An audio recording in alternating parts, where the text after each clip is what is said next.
Mark సువార్త 10వ అధ్యాయం 46వ వచనాన్ని చదవగా మనందరం విందాం. మార్కు సువార్త 10వ అధ్యాయం 46వ వాక్యం.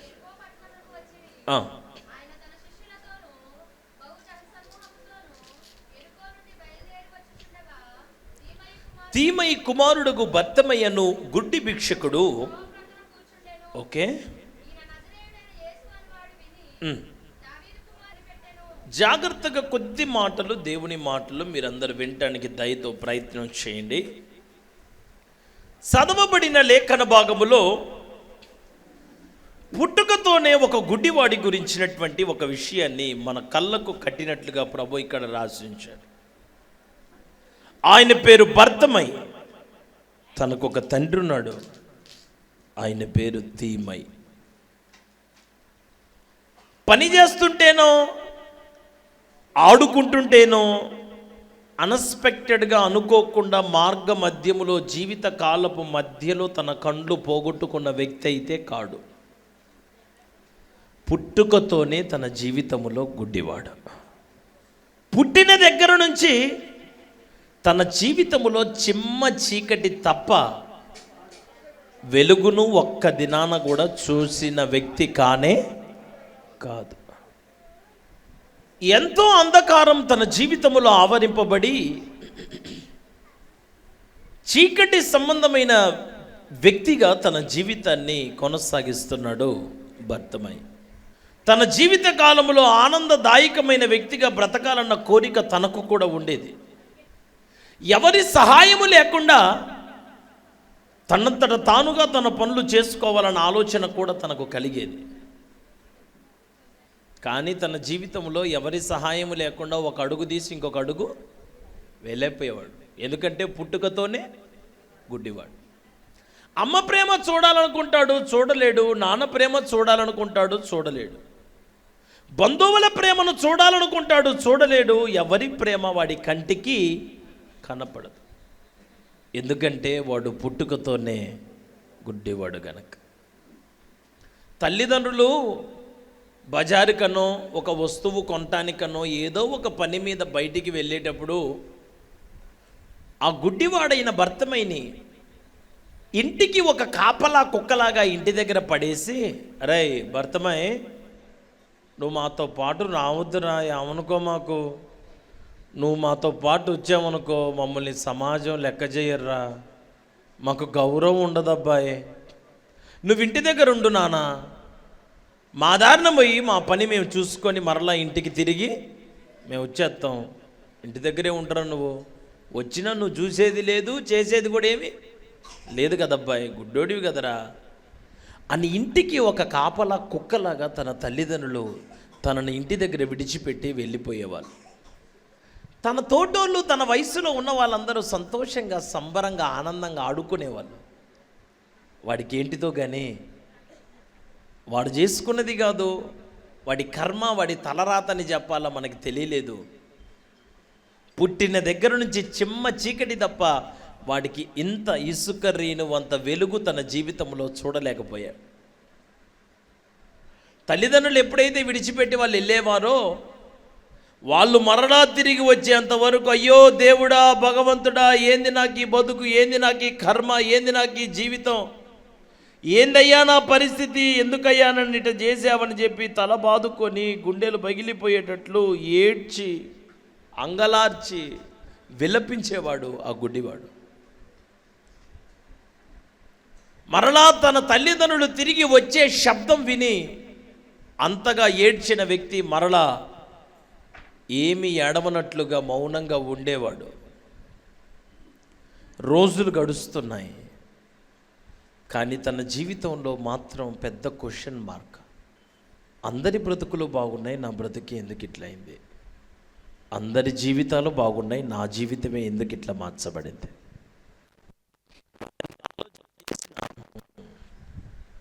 వాడెంత ఆలోచన చేసినా వాడి ఆలోచనకు అందేది కానే కాదు. సరే నా ప్రియమైన దేవుని పిల్లలారా, గ్రామంలో కొందరు తన తండ్రితో ఒక మాట చెప్పడం మొదలుపెట్టారు. ఏమన్నారంటే, అరే తీమై, ఎట్టగన్నావో కానీ అది నీ పాపమా లేకపోతే నీ కర్మనా తెలియలేదు కానీ అబ్బాయి, ఒక గుడ్డోని కన్నవరా నువ్వు. శుభమా అని చెప్పి నీ ఇంటికి వద్దామని చెప్పి అనుకుంటే నీ ఇంటికి రావాలి అంటే వాడి ముఖం మేము చూడలేకపోతున్నాం, వాడిని చూడటం మా వల్ల కావట్లేదు, వాడిని చూడటాన్ని మేము దురదృష్టంగా భావిస్తున్నాము. ఒక చిన్న పని చేస్తావా, ఏమనుకో మాకు. నీకు మేము సహాయం చేయాలన్నా, మన మధ్యలో ఉన్న సంబంధాలు పెరగాలన్నా నీ ఇంట్లో ఉన్న గుడ్డివాడిని తీసుకొని ఎక్కడన్నా విడిచిపెట్టిరారా. నువ్వు బాగుంటావు, మేము బాగుంటాము, ఎందుకురా నీకు ఈ బాధలు? వాడితోని పైసా ప్రయోజనం లేదు నాన్న, వాడి బతుకి గంతే. వాడు నీకు ప్రయోజనకరంగా ఎప్పటికీ మారడబ్బాయి, వదిలించుకోరా అని చెప్పారు. ఎంతైనా కన్న కడుపు కదా, ఎంతమంది ఎన్ని మాటలు మాట్లాడినా పెద్దగా పట్టించుకోకుండా సరేలే అంటే అన్నారులే, నా కొడుకు నేనాడ పోగొట్టుకోవాలని చెప్పి రోజులు దొర్లించుకుంటా కాలాన్ని గడుపుతున్నాడు తండ్రి. అయినా మనిషే కదా, మనిషి అన్న తర్వాత ప్రతి వ్యక్తికి ఏదో ఒక అవసరం వస్తుందా రాదా? ఆయనకి అవసరాలు వస్తున్నాయి, కానీ లోకంలో ఆ గ్రామంలో ఎవరు తనకి సహాయం చేయడానికి ముందుకు రావట్లేదు. వాళ్ళు అన్నట్టుగానే సహాయపడటానికి ఎవరికి ఇష్టంగా లేదు. ఎందుకు సహాయపడాలా, ఇట్లాంటి నష్టజాగ్రత్తకునికి అన్నాడు వీడు అన్న భావనతోనే అందరూ ఒక రకంగా చూస్తున్నారు తనని. సరే, ఒక దినాన ఒక ఆలోచనలోనికి వచ్చాడు తన తండ్రి తీమై. ఏంటిది ఆలోచన అంటే, ఏదో ఒక రకంగా వీడిని వదిలించుకుంటే వీడు నాతో ఉంటే నాకు విలువ ఉండదు, వీడు నాతో ఉంటే నా జీవితం బాగోదు అని చెప్పి ఒక దినాన తన కొడుకుతోనే మాట్లాడతాడు. భర్తమాయ్ అని పిలుస్తాడు. పిలవగానే ఏన్నా అంటాడు వాడు. ఏమి లేదురా, ఈరోజు మనం బజార్కి వెళ్దాం వస్తావా అని అడుగుతాడు కొడుకుని. ఎప్పుడైతే ఆ మాట మాట్లాడతాడో, ఎప్పుడైతే ఆ మాట చెప్తాడో ఆయనకి ఎక్కడ లేని ఆనందం. ఆ గుడ్డివాడు అనుకుంటాడు, మా నాన్న నన్ను ఎంత సంతోష పెట్టబోతున్నాడు, మా నాన్న గుడ్డివాడైన నాకు ఏం చూపించాలనుకున్నాడు, నన్ను సంతోష పెట్టడానికి మా నాన్న ఎట్లా ప్లాన్ చేశాడు, నాకు ఏం చేద్దామని, నన్ను ఎట్లా సంతోష పెడదామని నన్ను ఇక్కడికి తీసుకొని వెళ్తున్నాడు. వాడు ఎన్నెన్నో అనుకుంటున్నాడు మైండ్లో. వెళ్దామా అన్నని అడుగుతాడు. సరే నాన్న. వాడు మనసులో అనుకుంటాడు, నేను మా నాన్నని ఎన్నోసార్లు తిట్టుకున్నాను, మా నాన్న మంచోడు కాదనుకున్నాను, మా నాన్నకి నా మీద ప్రేమ లేదనుకున్నాను, కానీ వాస్తవంగా నేనంటే మా నాన్నకి ఇష్టమే, ప్రేమే. నాన్న, నాకు నిజంగా నీ మీదున్న నీకున్న ప్రేమని నేనే అర్థం చేసుకోలేకపోయా నాన్న, సారీ నాన్న అని వాడికి వాటి లోపట మాట్లాడుకుంటున్నాడు వాడు. సరే, మొత్తం మీద కొడుకును తీసుకొని ఇంట్లో నుంచి బయలుదేరి వాడి చెయ్యి వెళ్తున్నాడు. ఒక త్రోవ వచ్చింది, ఒక త్రోవ. ఆ త్రోవ రాగానే ఆ త్రోవ దగ్గరికి వాడిని తీసుకొని వెళ్ళి ఆ త్రోవ దగ్గర కూర్చోబెట్టి అంటాడు, అరే భర్తమాయ్, నేను ఇక్కడే వీళ్ళతో మాట్లాడుతున్నాలే కానీ కూర్చొని ఉండయ్యా అని చెప్తాడు. సరే నాన్న అలాగే. వాడు అనుకుంటాడు వాళ్ళ నాన్న ఎవరితో మాట్లాడుతున్నాడని. 1 గంట చూస్తాడు, 2 గంటలు చూస్తాడు, 3 గంటలు చూస్తాడు, నాన్న రాడు. మధ్యాహ్నం అయింది, నాన్న రాలా. ఏం చేయాలో అర్థం కాక వాడు కేకలేయటం మొదలు పెడతాడు. నానా నానా నానా నానా. వాడు గుండెలు పగిలేటట్టు అడుస్తున్నాడు. మా నాన్నకి ఏమైంది? నన్ను సంతోష పెట్టదలుచుకున్నా నా తండ్రికి ఏమైనా జరిగిందా? నన్ను ఇప్పటికే కదా తీసుకొని వచ్చింది, ఏమైంది మా నాన్నకి? బాగానే ఉన్నాడు కదా, పలకడేంటి నానా అని పిలుస్తుంటాడు. వీడి బాధ భరించలేక, వీడి అరుపులు వినలేక అక్కడే ఉన్న ఒక వ్యక్తి ఆ గుడ్డివాడి దగ్గరికి వచ్చి, అబ్బాయి ఎందుకు కేకలేస్తున్నావు అని అడుగుతాడు. అడిగినప్పుడు ఆ వ్యక్తి చెప్తాడు, ఆ భర్తమై అంటాడు, అయ్యా మా నాన్న నన్ను ఇక్కడికి తీసుకొని వచ్చారండి. నన్ను సంతోషపెట్టడానికి మా నాన్నగారు ఒక ఆలోచన కలిగిన వ్యక్తిగా మార్చబడ్డాడు. నన్ను సంతోషపెట్టడానికి నా తండ్రి ఏం ఆలోచన చేశాడు నాకు తెలియదు. కానీ మా నాన్న నాకు కనపడట్లేదు. మా నాన్నకి ఏమన్నా అయిందా? మా నాన్న కనిపించాడా అని అడుగుతాడు ఆ గుడ్డివానితో మాట్లాడిన వ్యక్తితో. ఆయన అన్న మాట, బాబు ఒక మాట విను, నీతో వచ్చిన వ్యక్తిని నేను చూశాను. ఆయన నీ వెనకాలేదో మూట పెట్టాడయ్యా, ఏదో ఒక మూట, ఒక ముడేసి ఒక మూటను పెట్టాడు. మూటను పెట్టేసి నిదానంగా కాళ్ళ చప్పుడి కూడా కాకుండా నడుచుకుంటూ వెళ్తుంటే నేనే చూశా. ఏంటిది అని నేను అడిగితే ఆయన అన్నాడు, మాట్లాడద్దు అని నాకు సైగ చేశాడు. నన్ను నోరు మూసుకోమని సైగ చేసేసరికి నాకెందుకని నేను నోరు మూసుకున్నా. నీ వెనకాల ఆ మూట పెట్టేసి నిదానంగా నీకు తెలియకుండానే అక్కడి నుంచి వెళ్ళిపోయాడు. ఆయన ఎవరో మాకైతే తెలియదు. ఇంతకీ నీ వెనకాలన్న మూట ఏంటిది, ఏం పెట్టి వెళ్ళాడు అని అడుగుతాడు అక్కడున్న వ్యక్తి. ఈ గుడ్డివాడు చేయి పెట్టి ఇట్లా తడివి చూస్తాడు. వాడికి అర్థమైపోయింది, వాడికి సంబంధించిన వస్త్రాలన్నిటినీ వాళ్ళ నాన్న మూట కట్టుకొని వచ్చాడు. వాటన్నిటిని మూటగట్టి వాడిని తీసుకొని వచ్చి వాడిని రోడ్డున పడేశాడన్న సంగతి గుడ్డివానికి తెలిసింది. అమ్మో, మా నాన్న నన్ను విడిచిపెట్టాడా, మా నాన్న నన్ను ఒంటరి వాడిని చేశాడా, నా బ్రతుకు ఒంటరితనంగా మిగిలిపోయిందా, అయ్యో దేవుడా నాకేంటి కర్మ, నాకేంటి జీవితం, నేనెట్ట బ్రతకాలి, నేనెట్ట జీవించాలి, నా వెళ్ళెట్ల అవుతుంది, నా వల్ల కాదు కదా, అయ్యో ఏంది నాకు ఈ బ్రతుకు, నానా నేను ఏ ద్రోహం చేశానా, ఏ పాపం చేశానా, నాకెందుకు ఇంత శిక్ష చేసావు నానా, నానా నేను నోరు తెరిచి ఏమైనా ఎప్పుడైనా అడిగానా నానా, ఎందుకు నానా నన్ను ఇంత ఇబ్బంది పెట్టావు, ఎందుకు నానా నాకు ఇంత శిక్ష వేసావు, నా వల్ల కావట్లేదు నానా, నానా ఏంది నానా నాకు ఇంత ద్రోహం జరిగింది అని వాడు కేకలు పెట్టి ఏడుస్తూ ఉంటాడు. అక్కడున్న కొందరు వాడి దగ్గరకు వచ్చి ఆ గుడ్డివాడితో మాట్లాడిన మాట, అబ్బాయి ఒరే భర్తమాయ్, ఎందుకురా ఒత్తొత్త ఏడుపులని ఏడుతో నటించు మాకురా, యాక్షన్లు చేయి మాకురా, మీ నాన్న ఉసురు పోసుకోవడానికే నువ్వు పుట్టావురా, అసలు నువ్వు గనక లేకుండా ఉంటే మీ నాన్న బాగుంటాడురా, నీలాంటి వాడు అసలు భూమి మీద ఉండకూడదురా, నువ్వు ఆ కొంపకి చేటుకాలం రా, నీతో నీ తల్లిదండ్రులకు పావాలా కూడా ప్రయోజనం లేదబ్బాయ్, ఎందుకురా నువ్వు అసలు ఆ ఇంట్లో ఉంది, ఏదో ఒక రకంగా వాడు నిన్ను తీసుకొని వచ్చి రోడ్డు మీద పడేసిండు కదరా, అరే ఈ బతకటం కంటే చచ్చిపోరాదురా, ఎందుకురా నువ్వు బతుకుతుంది, ఒత్తేడుపులు ఏడవ మాకురా అని అంటారు అక్కడున్న కొందరు. వాళ్ళ అంటంలో కూడా తప్పు లేదు. కారణం ఏంటంటే మీ అందరికీ కళ్ళున్నాయి, నాకు మీకు కళ్ళున్నాయి కనుక మనం ఏడిస్తే కళ్ళెంబటి కన్నీళ్ళు వస్తాయి. కానీ వాడికి కళ్ళు లేవు, పుట్టుకతోనే గుడ్డివాడు. అంటే ఇది చూడండి, నా వైపు చూడండి అందరు, ఇటువైపు ఇట్లా గుంతబడినట్టు, ఇట్లా అలికినట్టు ఇట్లా ఉంటుంది, ఇక గుంతబడినట్టు ఇట్లా ఉంటుంది. కనీసం కన్ను పాప కాదు, కన్ను గుడ్డు కాదు కదా, కన్ను పొర ఏముండదు, మొత్తం ఇట్లా గుంతబడి ఇటు. వాడు ఏడిస్తే కన్నీళ్ళు వస్తాయా? వాడు ఏడ్చిన ఏడుపులో మాటే వినబడిద్ది కానీ కన్నీళ్ళు అయితే, అందుకోసం వాడి బాధ పక్కన వాళ్ళకి అర్థం కావట్లా.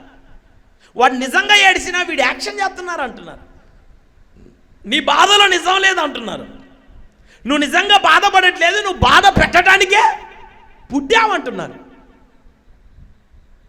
నేను ఏడిచిన సమాజం తప్పు అంటుంది. వామ్మో ఇదేంది, నాకు ఇంత ద్రోహం జరిగింది, నా గుండె పగిలి నా ఇల్లు కాలిపోయింది, నా కడుపు కాలింది, నా తల్లిదండ్రులు నన్ను విడిచిపెట్టారు, నా పరిస్థితులు చాలా దయనీయంగా మార్చబడ్డాయి, ఏంది దేవుడా నాకు ఈ బతుకు, ఏంది నాకు ఈ కర్మ అని చెప్పి వాడు బాధపడుతుంటే, వాడు ఇబ్బంది పెడుతుంటే, వాడు ఇబ్బందికి గురవుతుంటే, వాడు ఇబ్బందికరమైన పరిస్థితులకు లోనవుతుంటే వాళ్ళన్న మాటలు ఇంకా వాడిని బహుగా కృంగదీశాయి. అయ్యో నన్ను సమాజం కూడా అర్థం చేసుకోలేకపోయిందే, నేను ఆ ఇంటికి బరువు అయిపోయానా, ఆ ఇంటికి నష్టమైపోయానా, అనవసరంగా నా ఇంట్లో నేను పుట్టానా, నేను లేకుండా ఉంటే నా తండ్రి నా తల్లి బాగుంటారా? నేను అందరికీ బరువైపోయానా? ఈ బతుకు నేను బతకకూడదా? ఇది అనవసరమైన బతుక. సరేలే, ఏడుస్తుంటే అందరూ నన్ను నటిస్తున్నారంటున్నారని వాడి ఏడుపును దిగమింగుకొని, పంటి కింద ఆ బాధని అట్లా దిగమింగుకొని మౌనంగా ఉంటాడు కొద్దిసేపు. వాడికి ఏం చేయాలో అర్థం కాదు. సరే, సాయంత్రం అవుతుంది. సాయంత్రం కాగానే చీకటి పడింది. చీకటి పడిందని వాడికి ఎట్ట అర్థమైందంటే, గుడ్డివాడు కదా, వాడికి అర్థమైన సంగతి ఎట్లంటే, అప్పటి వరకు మనుషుల కాళ్ళ చప్పుడు వినబడింది కానీ కొద్దిసేపటికి మనుషుల కాళ్ళ చప్పుడు అలికిడి వినబడలా. మనుషుల కాళ్ళ చప్పుడు తగ్గిపోయింది. వాడికి తెలిసింది చీకటి పడింది, సాయంత్రమైంది, ఎవరి దారిన ఎవరింటికి వాళ్ళు వెళ్ళిపోతున్నారు. వాడికి ఇల్లు గుర్తొస్తుంది, నాన్న గుర్తొస్తున్నాడు. వాడు వెంటనే కేకలేయటం మొదలుపెట్టాడు. నానా, నానా, ఏంది నానా? నానా, ఎందుకు నానా నువ్వు నన్ను ఇట్లా చేసావు? నానా, నానా, నేను ఎవరికే ద్రోహం చేశాను నానా? ఏంది నానా నాకు ఈ బతుకు? ఎందుకు నానా నన్ను ఇటు ఇడిచిపెట్టి పోయింది? నానా, నువ్వే నా మీద జాలి పడకపోతే ఈ లోకంలో ఎవరు నా మీద జాలి పడతారు నానా? నానా, దయించి రా నానా. నానా, నాకు చీకటి అంటే భయం నానా. అసలే చీకటిలో ఉన్నవాడిని ఇంకా నన్ను అంధకారంలోకి నెట్టమాకు నానా.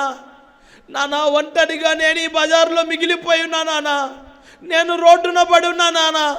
దయించి రా నానా. నానా, నన్ను నువ్వు నీ ఇంట్లో ఉంచుకోవడానికి ఒకవేళ ఇష్టం లేకపోతే, ఈ రాత్రి అయింది కదా, ఎవరు వచ్చి నిన్ను చూడరు. నన్ను వచ్చి ఇంటికి తీసుకొని పో, నీ పంచన పడే. మరలా తెల్లవారుజామున ఎవరు చూడకముందు నేను నన్ను తీసుకొని వచ్చి రోడ్డు మీద విడిచిపెట్టు నానా. నేను ఒక్కడిని ఉండలేను నానా. నేను ఒంటరిగా ఈ బ్రతకలేరు నానా. నాకెవరు తోడు లేరు నానా. నానా, దయించి నన్ను విడిచిపెట్టద్దు నానా అని వాడు కేకలేస్తాడు. వాడు ఏడుస్తాడు, అంగలారుస్తాడు. వాడు ఎంత ఏడ్చినా అంగలార్చినా నాన్న వింటాడు కానీ నాన్న మాత్రం రాలేదు. సరే, అంతే ఏడ్చి ఏడ్చి పడుకుంటాడు. కొద్దిసేపటికి వెంటనే మళ్ళా మెలకు వస్తుంది. మెలకు వచ్చిన దగ్గర నుంచి భయంకరమైన భయం గుండె నిండా. వాడికి అర్థమైంది ఇది చాలా మధ్యరాత్రి అయిపోయిందని. వాడి గుండె పగిలిపోతుంది, కుమిలిపోతున్నాడు. మూతంతా ఓ ఓ ఓ అని ఏడుస్తున్నాడు. గుండెలు బాదుకుంటున్నాడు, జుట్టు బీక్కుంటున్నాడు. అమ్మో, ఏంది దేవుడా, ఏందయ్యా నాకు ఈ బతుకు? ఎందుకయ్యా నన్ను అసలు ఈ భూమి మీద వచ్చింది? ఎందుకయ్యా నాకు ఈ బతికిచ్చింది? నా ఇంటోళ్ళకి కూడా నేను అసహ్యమైపోయాను. అవకాశం వస్తే నన్ను కూడా విడిచిపెట్టడానికి నా ఇంటోళ్ళు కూడా సిద్ధంగా ఉన్నారా? ఇంత బరువైన బతుకు నేను బతకటం అనవసరం కదా దేవుడా. ఏందయ్యా నాకు ఈ జీవితాన్ని ఇచ్చావు అని అరుస్తాడు. కొద్దిసేపటికి మళ్ళా నాన్న గుర్తొస్తుంటాడు. నానా, నానా, నీకు ఎట్ట నిద్ర పడుతుంది నానా? నువ్వు నన్ను ఎంతో దూరం తీసుకొని రాలేదు నానా. నువ్వు నన్ను చెయ్యి పట్టుకొని తీసుకొని వచ్చినప్పుడు నేను అడుగులు లెక్కేసానా? మన ఇంటి దగ్గరలోనే ఉంది ఇది రోడ్డు, త్రోవ. ఈ త్రోవ దగ్గరే నన్ను నిడిచిపెట్టిన నా మాట నీకు వినబడుతుంది నానా. నన్ను నిడిచిపెట్టిన తర్వాత కూడా నీకు నిద్ర పడుతుందా నానా? నానా, నువ్వు పడుకున్నావా నానా? నాకు నిద్ర రావట్లేదు నానా. నువ్వే గుర్తొస్తున్నావు నానా. నానా, రావా నానా? ఎంతకి వాళ్ళ నాన్న రాకపోయేసరికి వాడు కేకేసి ఒక మాట చెబుతాడు. నానా, నన్ను కన్న నేరానికి, నన్ను కన్ని పెంచిన నేరానికి నాకు ఒక చిన్న సహాయం చేయి నానా. ఇదొక్క సహాయం చేయి. ఒక్కసారే రా ఇక నా జీవితంలో. ఇక నువ్వు ఎప్పుడు రావద్దు. ఇదిగో మధ్యరాత్రి అయింది, ఎవరు లేరు మనతో. నువ్వు వచ్చి నీ చేతులతో నా గొంతు పిసికి చంపేసావనుకో, నీకు అడ్డు రాను, నేను ఎవరికి బరువు కాను. నీకు సమాజంలో విలువ ఉంటుంది, నీ బ్రతుకు బాగుంటుంది. ఇక నా జీవితం చచ్చిపోతే మీరందరూ సంతోషంగా ఉండొచ్చు నానా. వచ్చి నన్ను చంపు నానా, నా గొంతు పిసుకునానా. ఈ బ్రతుకు నేను బ్రతకలేను నానా, నా వల్ల కాదు నానా. ఇదొక్క సహాయం అన్నా చేయనానా అని వాడు కేకలేస్తాడు. వాడంతా ఈడ్చి గోలబెట్టినా, అంత లంగలార్చినా వాళ్ళ నాన్న మాత్రం వాడి దగ్గరికి రాలేదు. ఒక వారం భయపడ్డాడు, 2 వారాలు భయపడ్డాడు, 3 వారాలు భయపడ్డాడు, 1 నెల అయింది, 2 నెలలు అయింది. ఒంటరితనానికి అలవాటు పడ్డాడు, ఒంటరిగా బతకటం నేర్చుకున్నాడు. ఎవరు తనకి సహాయం చేయరని అర్థమైంది. అడుక్కొని తిని బతకటానికి అందరి దగ్గర తన చేతులు చాపుతున్నాడు. మీరైనా ₹1 ఇస్తే నేను బతుకుతాను. నా దగ్గర ఇన్ని వర్తమానాలుండి ఈ పూట ఈ వర్తమానాన్ని మీకెందుకు మోసుకొని వచ్చానంటే, ఈ రాత్రి సభకి ఎవరో ఒక అంధకారంలో ఉన్న వ్యక్తి కూడికొచ్చారు. ఆ వ్యక్తి ఎవరో ఆ వ్యక్తికి తెలుసు. తన కంటితో భర్త ప్రేమని, భార్య ప్రేమని, పిల్లల ప్రేమని, కుటుంబీకుల ప్రేమని చూడాలనుకుంటున్నారు, చూడలేకపోతున్నారు. తన జీవితం అంతా శూన్యంగా మార్చబడింది. ఎవరి వైపు చూసినా నెమ్మది లేదు, ఎవరి వైపు చూసినా ఎవరి ప్రేమలు కనపడట్లేదు. ఏదో తెలియని వేదన ఇక్కడున్న ఒక వ్యక్తి జీవితాన్ని పట్టి పీడిస్తుంది. ఆ ఒంటరితనాన్ని తట్టుకోలేక, ఎందుకు నేను ఎవరికేం కీడు చేశాను, నేను అందరితో మంచిగానే ఉంటాను, కానీ నన్ను ఎందుకు అందరు ఇట్లా మోసం చేస్తున్నారు, అందరికీ నేను ఎందుకు ఇట్లా వెక్కసమైపోయాను, అందరికీ నా బ్రతుకు ఎందుకు ఇంత భారం అయిపోయింది, ఎందుకు నా బ్రతుకుల ఈ చీకటి, ఎందుకు నా జీవితంలో ఈ అగాధం, నా కుటుంబ విషయంలో, ఆరోగ్య విషయంలో, ఆర్థిక పరిస్థితి విషయంలో ఇంత కష్టపడతా ఒక పైసా కనపడదు నాకు, ఎంతో ప్రయాసపడతా అందరికీ సహాయం చేస్తా, నాకు తిరిగి సహాయం చేసే వాళ్ళు ఒక్కళ్ళు కూడా లేరు. ఎందుకు నా జీవితంలో ఈ చీకటి? నాకు అందరు కనపడతారు కానీ నేనెవరికి ఎందుకు కనపడను? నా బాధ ఎందుకు ఎవరికి అర్థం కాదు? నేను ఏడుస్తుంటే నటిస్తానంటారా? నా బాధని నటనగా చిత్రీకరించారా? నువ్వు కూడా ఎన్నోసార్లు చావు దాకా వెళ్ళావు, చావాలని అనుకున్నావు, కానీ ఏదో గుర్తొచ్చింది, ఎవరో అడ్డొచ్చారు, ఇప్పటి వరకు ఇంకా బ్రతికే ఉన్నా. అందరి ముందు తిన్నట్టు చేస్తున్నావు కానీ నువ్వు తినట్లేదు.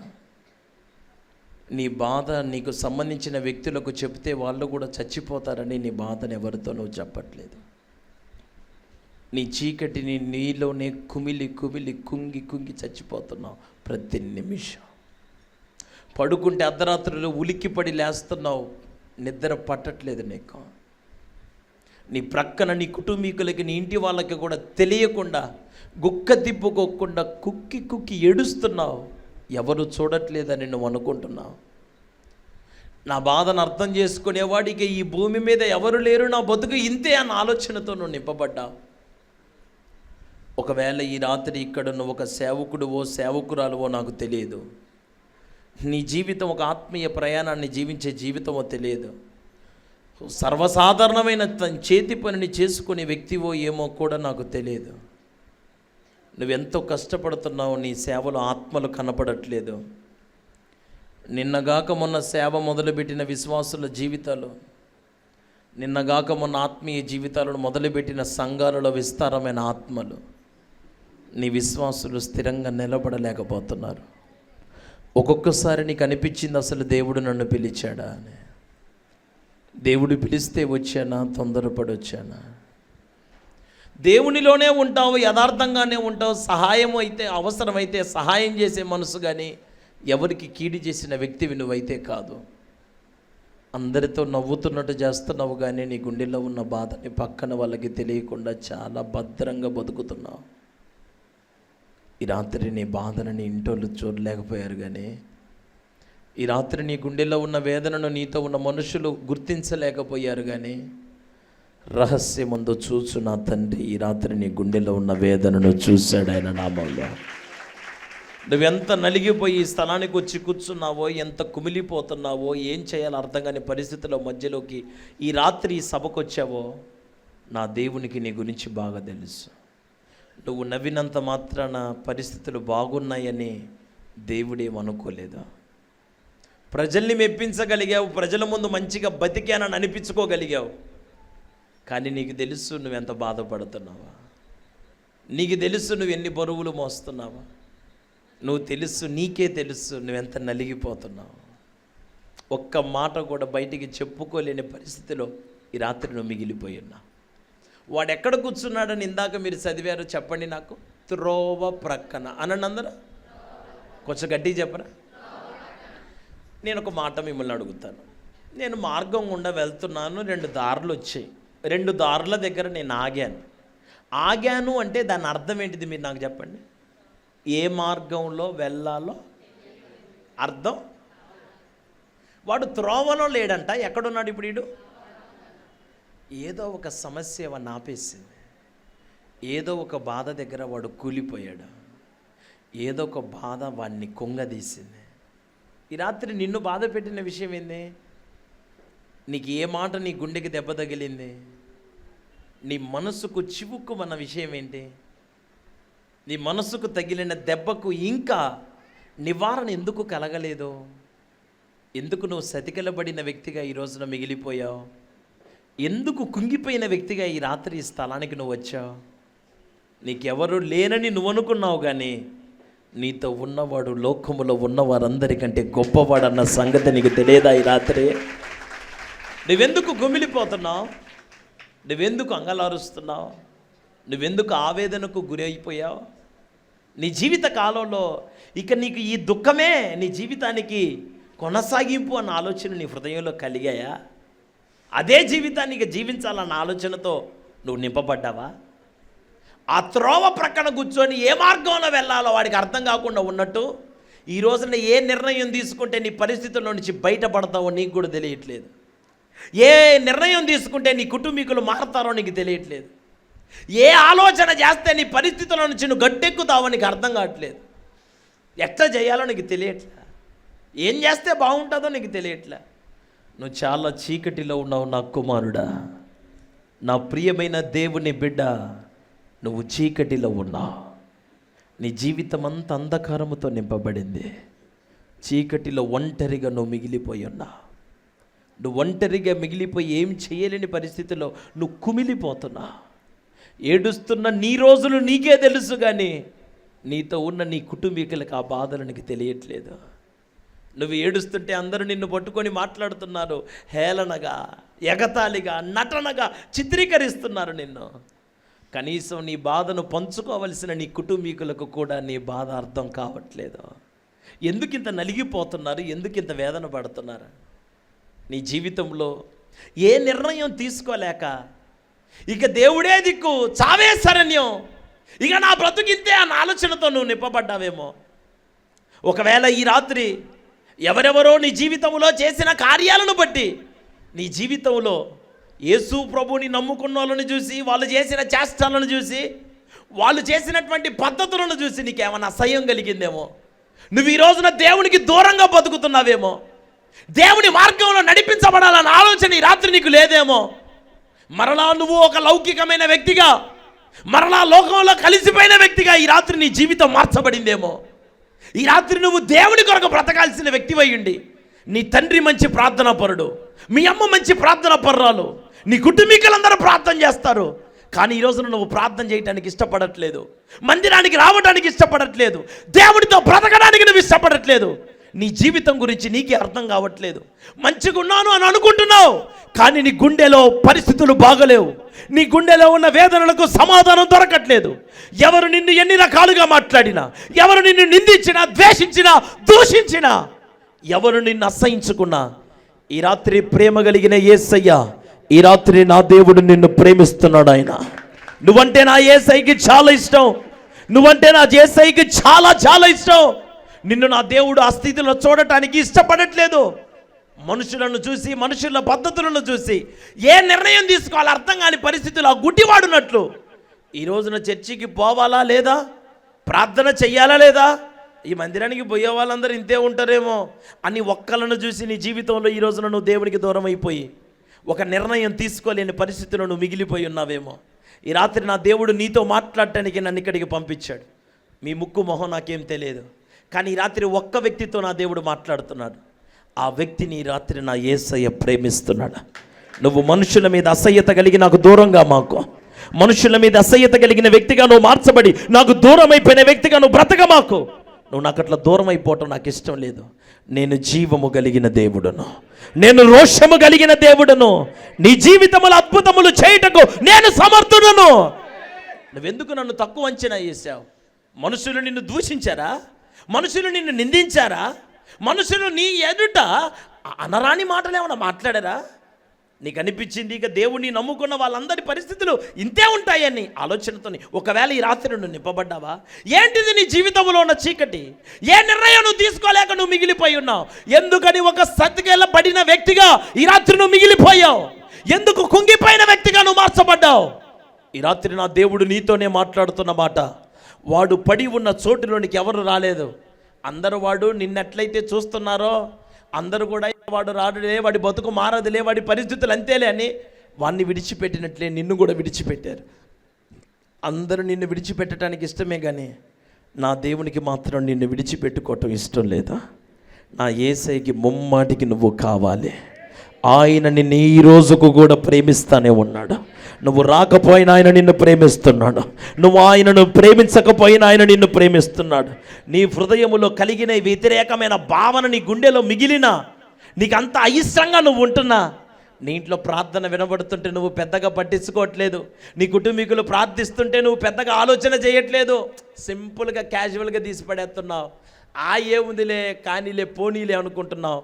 నీ జీవితంలో నువ్వు పొందుకోవలసిన ఆనందాన్ని నువ్వు పొందుకోలేకపోతున్నావు. సంతోషంగా ఉండాలనుకుంటున్నావు, ఉండలేకపోతున్నావు. ఆనందంగా బ్రతకాలనుకుంటున్నావు, బ్రతకలేకపోతున్నావు. నలుగురితో సంతోషాన్ని పంచుకోవాలనుకుంటున్నావు, అందరు నీకు ద్రోహమే చేస్తున్నారు. నిన్ను ఒంటరి వ్యక్తిగా మారుస్తున్నారు. ఈ పూట నా దేవుడు నీతో మాట్లాడిన మాట, ఆ మార్గం గుండా వాడి జీవితంలోకి యేసయ్య వచ్చినట్లుగా ఈ రాత్రి నీ మార్గం గుండా నా యేసయ్య రావటానికి ఇష్టపడుతున్నాడు. నువ్వు ప్రేమించకపోయినా నా యేసయ్య నిన్ను ప్రేమిస్తున్నాడు గనక ఈ మార్గం గుండా నా యేసయ్య వచ్చాడు. స్తోత్రం చెప్పండి గట్టిగా. 47వ వచనం చదువుతారు చూడండి. మార్కు సువార్త 10వ అధ్యాయం 47వ వచనం చదివి సహాయం చేయగలరా? ఈయన నజరేయుడైన యేసు అని. చాలు, నా వైపు చూడండి అందరూ. ఈ రాత్రి నువ్వు చీకటిలో ఉన్నావు. ఈ రాత్రి ఏయో ఆలోచన నీ మనసులో పెట్టుకొని నువ్వు దేవునికి దూరం అయిపోయావు, అందరికీ దూరం అయ్యావు, ఒంటరిగా మిగిలిపోయావు. అందరితో ఉన్నా నువ్వు ఒంటరి భావన నీలో నుంచి మాత్రం పోవట్లేదు. ఎంతమంది నీతో ఉన్న ఆనందం రెట్టింపు అవ్వట్లేదు. నిన్నుగా అర్థం చేసుకునే వ్యక్తులు నీ జీవితంలో కనపడట్లేదు. ఈ రాత్రి నా దేవుడు నీకు ఒక మాట చెబుతున్నాడు. నీ జీవితంలో ఉన్న ఆ అంధకారము కొట్టివేయబడటానికి ఈ రాత్రి ఆ గుడ్డివాడు చేసిన పని నువ్వు చెయ్యాలని ప్రభువు కోరుకుంటున్నాడు. ఏంటిది ఆ పని చెప్పనా? ఈయన నజరేయుడైన యేసు అనే వాడు విన్నాడంట. హల్లెలూయా అనండి అందరూ. ఈ రాత్రి ఒక్క చిన్న మాట నేను మీ అందరికీ చెప్పాను, మరలా చెప్తున్నాను. ఈ రాత్రి అంధకారములో ఉన్న ఆ ఒక్క వ్యక్తితోనే నా దేవుడు ఈ రాత్రి మాట్లాడుతున్నాడు. ఆ చీకటిలో ఉన్న వ్యక్తి ఎవరు ఆ వ్యక్తికే తెలుసు, మీకెవ్వరికి తెలియదు. ఇక్కడికి దేవుడు నువ్వు అనుకోకుండా ఇక్కడికి వచ్చావు, నీ అంతటగా నువ్వు ఇక్కడికి రాలేదు. ఎందుకో రావాలి, సరే పోదాములే అన్నట్లుగా వచ్చి నువ్వు ఇక్కడ ఉన్నావు.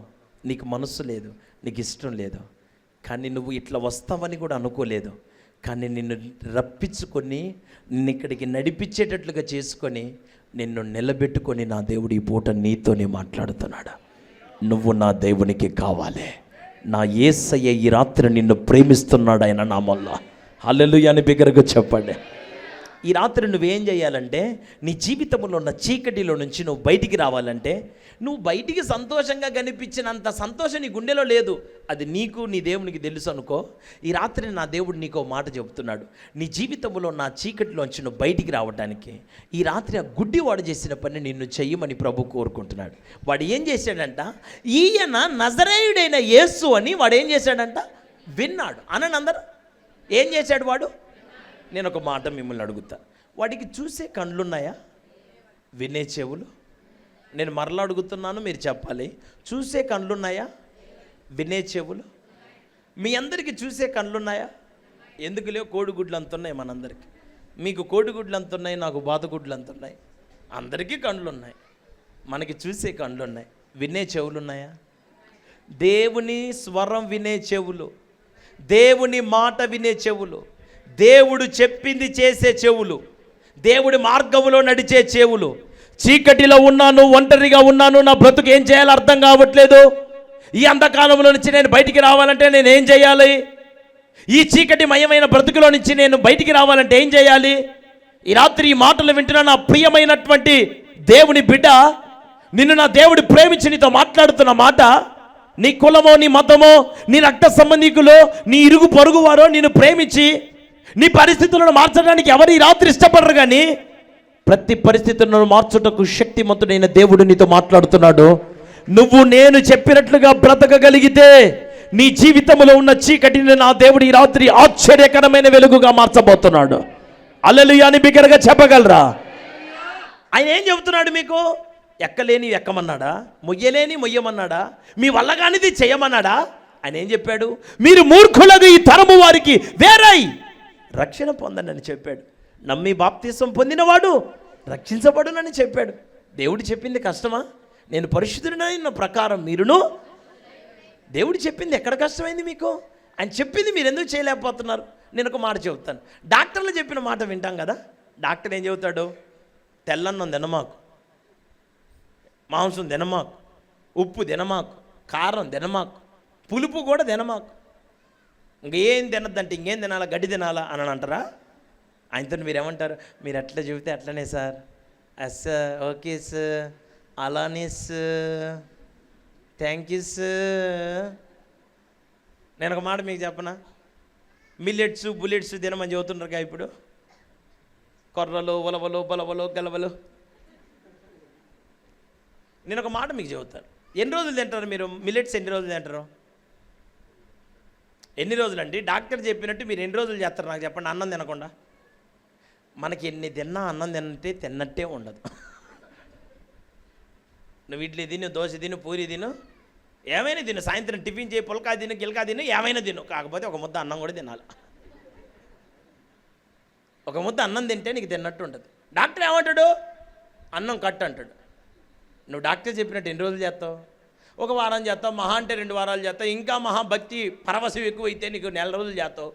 ఇంకా నీకు వామ్మో నేను ఆరోగ్యంగా ఉండాలా, జాగ్రత్తగా బతకాలనుకుంటే ఒక 3 నెలలు చేస్తావు. 4వ నెల నుంచి మళ్ళీ నీ భోజనం నువ్వే చేస్తావు. నేనేమంటానంటే, డాక్టర్లు చెప్పింది చేయటం కష్టం, లోకంలో మనుషులు చెప్పింది చేయటం కష్టం, దేవుడు చెప్పింది చేయటం చాలా తేలిక. అని చెప్పింది చేయొచ్చు.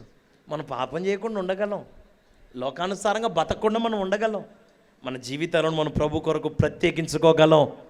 హల్లెలూయా అనండి అందరూ.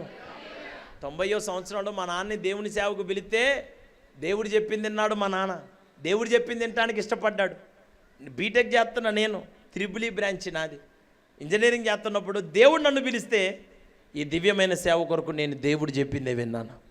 నేను ఒక మాట చెప్తాను మీకు. నేను ఫస్ట్ టైము ఫ్లైట్ ఎక్కి బాంబేలో గోరేగావ్ అనే ప్రాంతంలో ఆజాద్ మైదాన్ అనే గ్రౌండ్లో ఒక మీటింగ్ ఏర్పాటు చేశారు.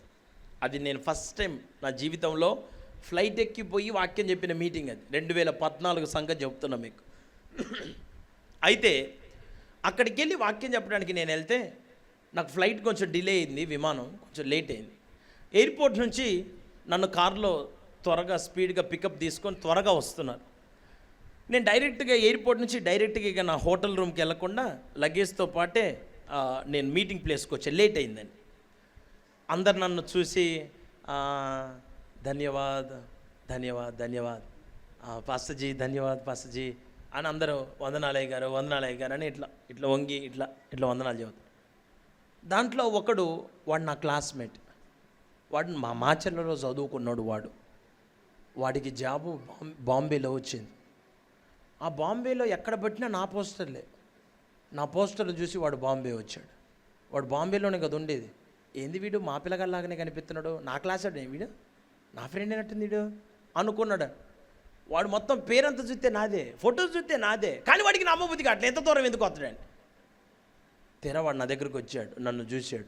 అందరూ వందనాలు చెప్పే వరుసలో వాడు కూడా ఉన్నాడు. నేను దగ్గరికి రాగానే వాడు కూడా ధన్యవాద్ అన్నాడు. నేను ఓకే ధన్యవాదాన్ని నేను వెళ్ళిపోతున్నా, నేనేమో అడావుడిలో ఉన్నా, నేను వాడిని చూడలే. వాడు అంటే నేను చెయ్యి అందరి ముందు పట్టుకొని ఏందిరా ధన్యవాదా అంటుండవాడు. నాతో నేను చెప్పారంటే అక్కడ ఇక్కడ కొంచెం ఆర్ఎస్ఎస్ వాళ్ళు ఎక్కువ అని చెప్పాను నాకు ముందే. నేను అనుకున్నా ఒకవేళ వాడేమో వీడు చేయి పట్టుకొని లాగిండు, ఇంత ధైర్యం రా, ఇంతమంది ఉంటే నా చేయి పట్టుకొని లాగుతావరా నువ్వు, మళ్ళా రా అంటావా నన్ను, రా అని అంటుండే వీడు అని నేను అనుకొని వాడిని నేను నిజంగా గుర్తుపట్టలేకపోయాను. వాడు చూశాడు, వాడు నన్ను చూసి అన్నాడు, అరే నేను రా, అదే మిమ్మల్ని ఎక్కడో చూసినట్టుంది అంటున్నా నేను. వాడు నేను నిజంగా మర్చిపోయాను నేను. వాడు అన్నాడు, నేను నీ క్లాస్మేట్, 10th క్లాస్మేట్ కదరా, ఇద్దరం కలిసి 10వ తరగతి చదివినావు కదరా. ఓ రే నువ్వానా ఇంతసేపటి గుర్తొచ్చినా నేను? కాదురా, ఇదేంది అందరు నీకు అంత దండాలు వంగి దండాలు పెడతాడు నేను అందరు నీకు. నేనన్నా నేను దేవుని పని చేస్తున్నాను, నా జీవితాన్ని దేవునికి అప్పుడు నువ్వు ఇంజనీరింగ్ గీటెక్కులు అన్నిటిని పక్కన పడేసి సేవకని చెప్పి పాస్ట్ అయిందని ఇదేనా? అమ్మ పాస్ట్ అంటే నేను ఏదో అనుకున్నా కానీ అమ్మ ఏందిరా జనాలు అందరు గడకల్లాడుతున్నారు, నువ్వు వస్తే నీకోసం ఇప్పటిదాకా ఒకటి ఏడుస్తుండ్రా ఇక్కడ. నేను ముందు చాలా మంది నిజంగా ఏడిచి ప్రార్థన చేస్తుండ్రా వాళ్ళు నీకోసం అంటుండు వాడు నాతో చెప్పాడు. నేనన్నా నువ్వేంది అసలు నువ్వు ఇక్కడ ఎందుకున్నావు? నేను ఇక్కడ జాబ్ చేసుకుంటున్నా అన్న. అరే నువ్వేంద్ర ఎంత దూరం వచ్చినావు ఇక్కడికి అని వాడు నన్ను అడిగితే నేను వాడికి ఒక మాట చెప్పా. అరే ఒక కంపెనీ కింద నువ్వు పని చేస్తున్నావు, ఆ కంపెనీ ఎక్కడ ఉంటుందో నువ్వు అక్కడ ఉంటావు. నేను ప్రపంచాన్ని చేసినోడి కింద పని చేస్తున్నాను, నేను ప్రపంచంలో నువ్వు ఎక్కడికైనా పో నేను అక్కడికి వస్తానని చెప్పా. అల్లెలు చెప్పండి అందరు.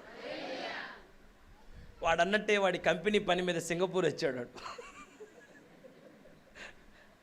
నన్ను సింగపూర్ మీటింగ్కి పిలిస్తే నేను సింగపూర్ వెళ్ళి సింగపూర్లో మళ్ళా నాకు ఏ హాల్లోనైతే మీటింగ్ ఉందో ఆ హాల్ దగ్గరే వాడికి రూమ్ ఇచ్చాను.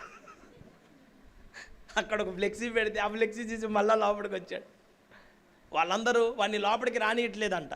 నేను రావడంతో నన్ను చూశాడు. ఈసారి తొందరగా నేను గుర్తుపెట్టా. నేనన్నా ఏంది కంపెనీ పని మీద వచ్చినవా అన్నాడు. వచ్చినా కానీ ఏంది తండ్రి వీళ్ళు అసలు లోపలికి రానియట్లేదు, గెట్ అవుట్ అంటారు.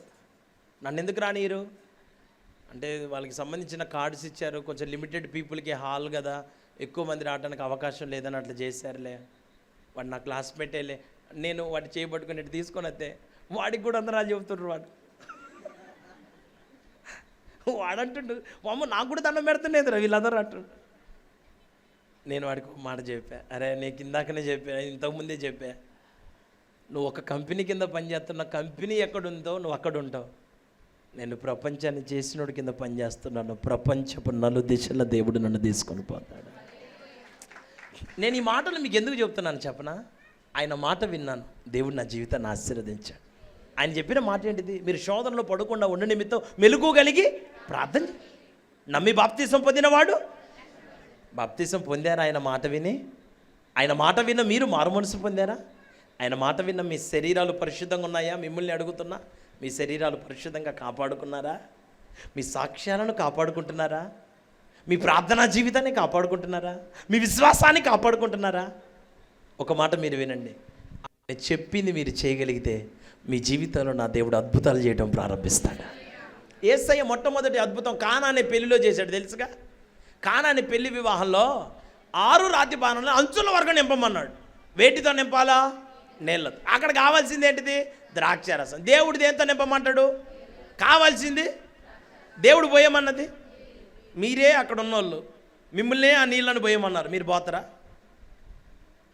ఏందర చూస్తారు నాకెళ్ళి. మీరే అక్కడ ఉన్నారండి, ఆ యేసయ్య మీకే చెప్పాడు ఆ నీళ్ళని అంచుల వరకు నింపండి మీతోనంటే మీరేమంటారు? పెళ్ళి పెద్దవాడు అసలు మామూలుడు కాదు, వాడు తిట్టకుండా తిడతాడు, వాడికి మామూలు బూతులు రావు, వాడు అసలే చాలా అడ్డాలోడాడు, వాడి నోట్లో నోరు పెట్టడం మా వల్ల, వాడేమైనా పిచ్చోడు అనుకున్నావా? వాడేమైనా పసిపిల్లగాడు అనుకున్నావా? వాడికి నీళ్ళేంటిదో ద్రాక్షరసం ఏంటిదో తేడా తెలియదు అనుకున్నావా? నువ్వు పిచ్చోడివేమో కానీ వాడు పిచ్చోడు కాదు. మేము ఎప్పుడైతే దేశపై ఆ ద్రాక్షరసాన్ని పోతామో ఆ జగ్గు తీసుకొని మా మొహాలు బాగా కడుతున్నాడు. మేము పోయామని ఆయనకి దండం పెడతాంటారు మీరు. ఒకవేళ మీరు పుసుకున్న అంచుల వరకు నీళ్లు పోసినా మీరు ఏమంటారు చెప్పనా? వేసే కొంచెం బెల్లం వేసేదా, మరీ వాటర్ ఇస్తే బాగోదు, లైట్గా బెల్లం వేస్తే కొంచెం టేస్ట్ వస్తుంది.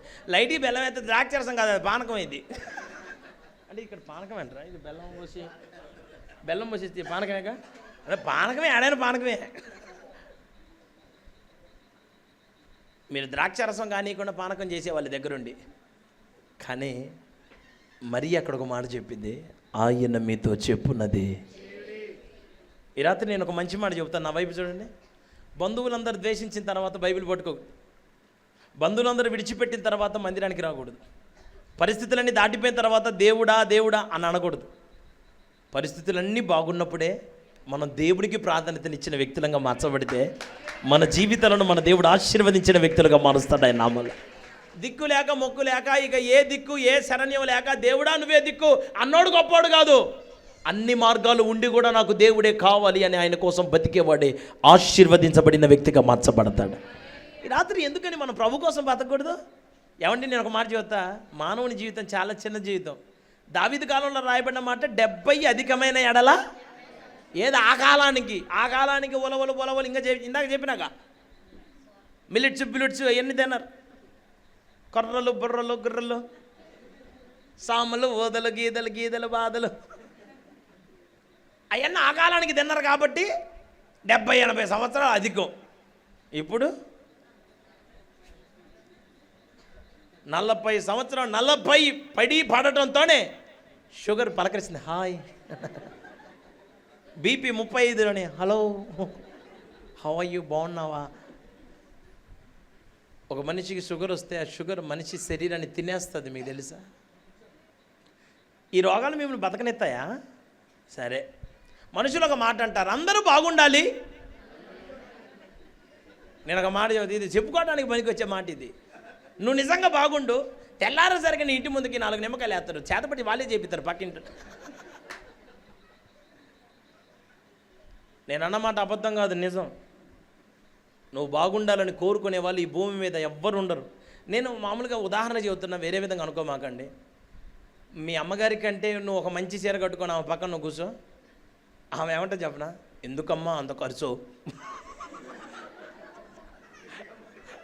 అంత ఖర్చు అవసరమా, అంత దుబారా చేస్తున్నావు, దుబారా, పిల్లల కొంచెం కావాలన్నా డబ్బులు, ఉన్న డబ్బులన్నీ చీరలకు కాదు తల్లి. ఎందుకంటే ఆమె కూడా ఒక చీర కొనిస్తే నీతో పాటు మంచి కూర్చొనేది. తల్లులు మంచోళ్ళు కాదని నేను అన్నట్లా, ఎవరైనా అంతే. ఎవరైనా నేను బాగుండాలని అనుకుంటారు, కానీ అందరూ బాగుండాలనే ఆలోచన ఒక్క ఆయనకే ఉంటుంది. ఈ రాత్రి నేను ప్రకటిస్తున్న యేసయ్యకి మాత్రం హల్లెలూయా అని చెప్పండి అందరు గట్టిగా. ఈ రాత్రి యేసయ్య చెప్పింది వింటారా? ఆయన చెప్పింది ఏం కష్టమైంది కాదండి. సినిమాలు చూడకుండా ఉండలేమంటే నేను ఉంటున్నాను. నా యవ్వన కాలంలో నా జీవితాన్ని నేను కాపాడుకున్నాను, పరిశుద్ధంగా బతుకుతున్నాను, యథార్థంగా బతుకుతున్నాను, ప్రార్థనాపూర్వకంగా బతుకుతున్నాను. నా జీవిత కాలంలో దేవుని భయముతో ప్రతి అడుగులు ఎత్తున్నాను. ఈరోజు నా దేవుడు జీవితాన్ని ఊరేగిస్తున్నాడు ఆయన నామాలు. రేపు ఉదయం నేను మిర్యాలగూడెం దగ్గర ఉండాలి, రేపు నైట్కి రేపల్లె రావాలా. నా ప్రయాణాలకు మీకు చెబితే మీకు నిద్ర కూడా పడదు, మీకు అదురుజరం వచ్చింది. అట్లాంటి ప్రయాణాలు నేను చేసే ప్రయాణం, ప్రతి పూట ప్రతి ఊరు తిరిగి నేను దేవుని పనిచేసే కృపను దేవుడు నాకు ఇచ్చాడు. ఈరోజు నేను మీ అందరికీ చెబుతున్న మాట, మనుషుల మాటలను మాకండి మోసపోతారు, దేవుని మాటేనండి మీ కుటుంబాలు కట్టబడతాయి. కాగా ఈ నా మాటలు విని వాడు చొప్పున చేయి ప్రతివాడు బండ మీద తన ఇల్లు కట్టుకొని బుద్ధిమంతుని పోలి ఉంటాడు. ఈ రాత్రి నేను దేవుని మాట ప్రకారంగా నేను బ్రతుకుతానన్న వాళ్ళు మీ గుడి చేయి పైకెత్తి బిగ్గరగా ఒక హల్లెలూయా చెప్పగలరా? ఇంకా కొంచెం బిగ్గరగా చెప్పగలరా? వాడు గుడ్డోడే కానీ వాడికి ఏమున్నాయి అనద్దు, చెవులు ఉన్నాయి అనద్దు, వినే చెవులు అన్నాడు. చెవులు అందరికి ఉన్నాయిలే, మనకు కూడా ఉన్నాయి. ఆ చెవులు కాదు కావాల్సింది, వినే చెవులు అనండి. కొంచెం గట్టిగా చెప్పండి. మందిరానికి రమ్మని దేవుడు చెప్పాడు, నన్ను ప్రేమించువారిని నేను ప్రేమిస్తాను, నన్ను కనపరచువారిని. మ్యాథ్స్లో ఫార్ములాస్ ఉంటాయి తెలుసు కదా, a+b² ఈ సూత్రం మీకు తెలిసింది. బైబిల్లో నువ్వు ఆశీర్వదించబడటానికి సూత్రం ఉంది. ఆయనను గణపరిస్తే ఆటోమేటిక్గా నా దేవుడు నిన్ను గణపరచడం ప్రారంభిస్తాడు. ఎప్పుడో ఒకటి గుర్తుపెట్టుకోండి, నా దేవుడు గొప్పోడని దేవుడిని ఎప్పుడైతే మనం గొప్ప చేయడం మొదలు పెడతామో దేవుడు మనల్ని చూపెట్టడం మొదలు పెడతాడు. ఆమేనానండి? కొంచెం బిగ్గరగా చెప్పండి. మీ జీవితకాలంలో దేవుడు చెప్పింది చేస్తారా? కొంచెం గట్టిగా మాట్లాడాలా? ఆయన చెప్పినట్టుగా బతుకుతారా? యేసయ్య తన శిష్యులకి ప్రసంగాలు నేర్పించాడా, ప్రార్థన నేర్పించాడా? ఏం మాట్లాడరు? శిష్యులకండి ప్రసంగం కాదా నేర్పించింది? ఏం నేర్పించాడు? ప్రసంగాలు కాదు, ప్రార్థనే. మెలకు కలిగి ప్రార్థన చేయమన్నాడు వాళ్ళని. మరి మీరు మీటింగ్కి వెళ్ళినప్పుడు కిన్లే వాటర్స్ తెప్పించుకోండి, కిన్లే వద్దు టాటా వాడండి, మీకు బాటిల్ మూతి ఇలా తీసి అలా పెట్టుంచాలి, ఇట్లా అనుకొని ఇలా తాగాలి, మూతి మీద నుంచి ఇట్లా కారద్దు, నీట్గా తాగాలి. నీ వాక్యం చెప్పినప్పుడు కొంచెం మధ్య మధ్యలో 4 ఇంగ్లీష్ పదాలు వాడాలి. మీరు మాట్లాడినప్పుడు ప్రజల మీదకి జొల్లు పడకుండా చూసుకోవాలి. ఏని చెప్పాడా? ఏంటిది మాట్లాడాడు చూస్తారేంది నాకెళ్ళి? మీరందరూ చాలామంది కొంచెం ఏడుపు మొహం పెట్టుకుని వాక్యం వింటున్నారు, అందుకోసం ఇంత కథ మీకు చెప్పాల్సి వచ్చింది. ఏడమాకని హ్యాపీగా ఉండండి. హల్లెలూయా చెప్పండి. ఈ పరిస్థితులన్నీ నా దేవుడు దీవెనకరంగా మారుస్తాడు ఆయన నామంలో. హల్లెలూయా అనండి అందరు గట్టిగా. ఏమి నేర్పించాడు యేసయ్య? ప్రార్థన అనండి అందరూ. ఎందుకు ఆయన చెప్పినట్టు మనం ప్రార్థనాపూర్వకంగా మనం బతకలేమా ప్రభు కోసం? నేను సేవకుల మీటింగులలో కూడా ఎక్కువ నేను వాడే పదం ఏంటిదంటే, వినండి అందరూ వినండి, ప్రసంగాలు చేసేవాడు ప్రజలకి కనిపిస్తాడు, ప్రార్థన చేసేవాడు పరలోకానికి కనిపిస్తాడు. ఏది ముఖ్యం? ప్రసంగానికంటే 1,000,000 రెట్లు ప్రార్థన ముఖ్యం. నువ్వు గదిలో ఉండి ప్రార్థన చేస్తే చైనాలో దేవుడు కార్యాలు జరిగించడం ప్రారంభిస్తాడు. ఇక్కడుండి ప్రార్థన చేస్తే దేవుడు నీ హృదయవాంఛలు తీరుస్తాడు. ఆయన చెప్పినట్టు మనం బ్రతకడం కష్టమా? ఎప్పటికీ కష్టం కాదు. ఆయన చెప్పినట్లుగా చేసే మనస్సును దేవుడు మనందరికీ ఇచ్చునుగాక. ఆదికాండం నుంచి ప్రకటన వరకు మీరు మొత్తం చదువుకోండి. దేవుడు చెప్పినట్టుగా బతికిన వారి జీవితాలలో నష్టపోయినట్టు మీరు ఎక్కడైనా చూడగలరా? చెప్పండి, మీరు చెప్పండి. ఎవరైనా నష్టపోయినట్టు? మొదటిగా వాడు చేసిన పని ఏంటిదండి? ఈయన నజరేయుడైన యేసు అని వాడు విన్నాడా? విన్న తర్వాత ఏం చేశాడు చెప్పండి?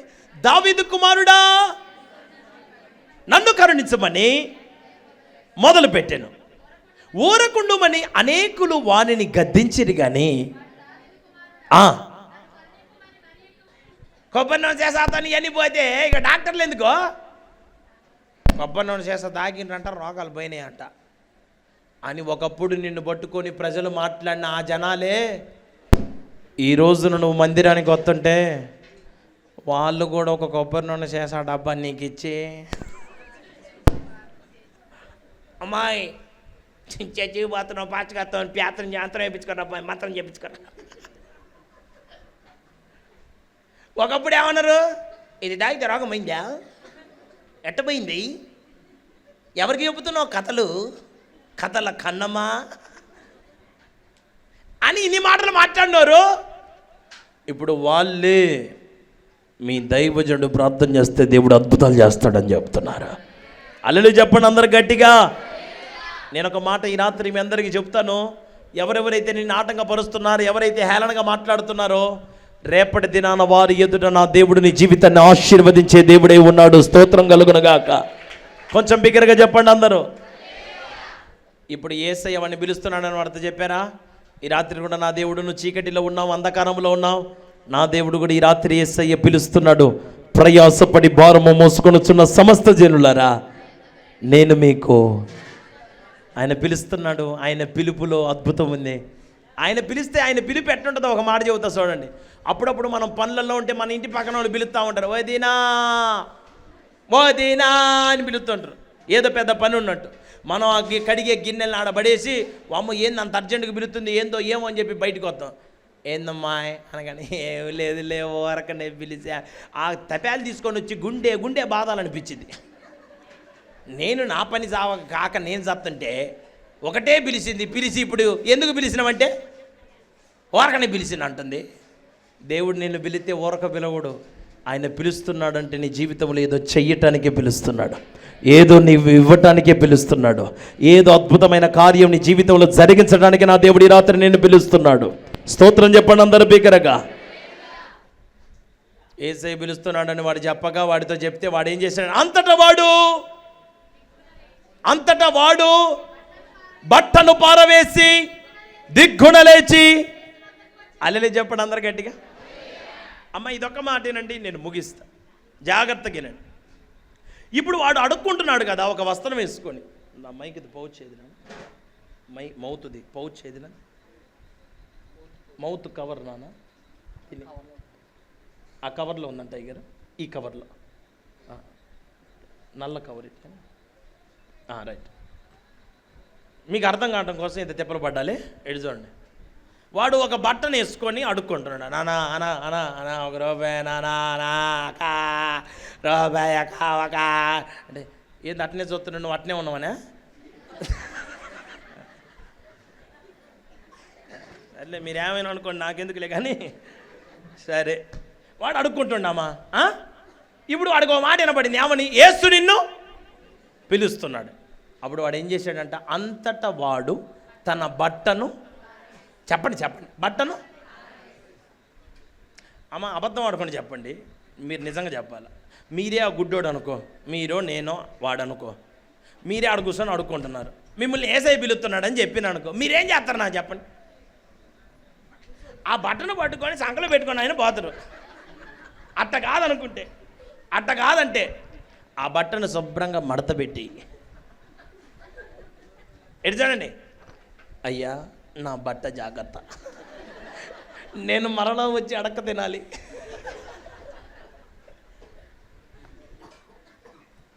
ఇంకా కొంతమంది ఏం చేస్తారు చెప్పనా, వాడేమో ఆ బట్టను పారేసిండు దూరంగా, కొంతమంది బట్టను దగ్గరే,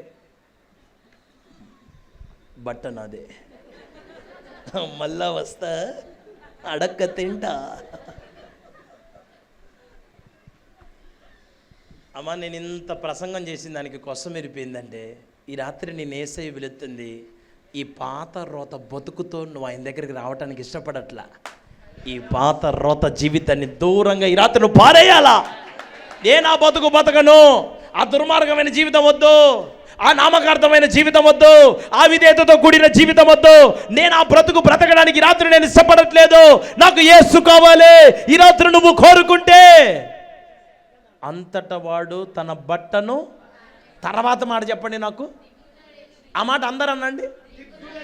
నేను ఒక మాట చెబుతా, గుడ్డోడు కదా, ఇటొక రెక్క ఇద్దరు పట్టుకొని నిదానంగా లేపితే నిదానంగా లేస్తాడు వాడు లెక్క అయితే.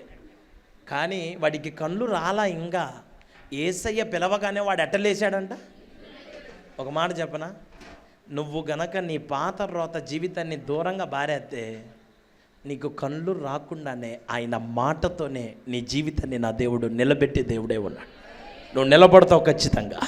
నీ కుటుంబాన్ని నిలబెట్టబోతున్నాడు, నీ పరిస్థితులను నిలబెట్టబోతున్నాడు, నీ సేవను నిలబెట్టబోతున్నాడు, నీ పరిస్థితులను నా దేవుడు దీవెనకరంగా మార్చబోతున్నాడు.